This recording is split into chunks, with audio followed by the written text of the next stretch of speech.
IPL 2024 సీజన్ను Mumbai Indians పేలవంగా ఆరంభించింది. ఇప్పటి వరకు ఆడిన 2 మ్యాచ్ల్లోనూ ఓటమి పాలై తీవ్రంగా విమర్శలు ఎదుర్కొంటుంది.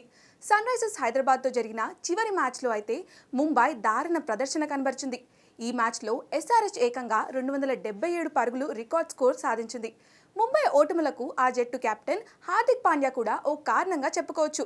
రోహిత్ శర్మ నుంచి ముంబై కెప్టెన్సీ బాధ్యతలు చేపట్టిన హార్దిక్ తన మార్క్ చూపించడంలో విఫలమవుతున్నాడు. పాండ్యా కెప్టెన్ పరంగానే కాకుండా ఆటగాడిగా కూడా తీవ్ర నిరాశపరుస్తున్నాడు. ఈ క్రమంలో అతన్ని నెటిజన్లు దారుణంగా ట్రోల్ చేస్తున్నారు. చాలా మంది మాజీలు సైతం హార్దిక్ పై విమర్శల వర్షం కురిపిస్తున్నారు. పాండ్యాను వెంటనే ముంబై ఇండియన్స్ కెప్టెన్సీ నుంచి తప్పించాలని డిమాండ్ చేస్తున్నారు. అయితే తాజాగా ముంబై కెప్టెన్సీకి సంబంధించిన ఓ వార్త సోషల్ మీడియాలో తెగ వైరల్ అవుతుంది. హార్దిక్ పాండ్యా పట్ల ముంబై ఇండియన్స్ ఫ్రాంచైజీ కూడా గుర్రుగా ఉన్నట్లు తెలుస్తుంది.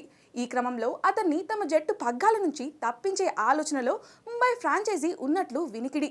అతడి స్థానంలో స్టార్ పేసర్ జస్ప్రీత్ బుమ్రాకు తమ జట్టు కెప్టెన్సీ బాధ్యతలు అప్పచెప్పాలని ముంబై ఇండియన్స్ యాజమాన్యం భావిస్తున్నట్లు వినిపిస్తున్నాయి. మరి రాబోయే మ్యాచ్ల్లో ఏమి జరుగుతుందో వేచి చూడాలి.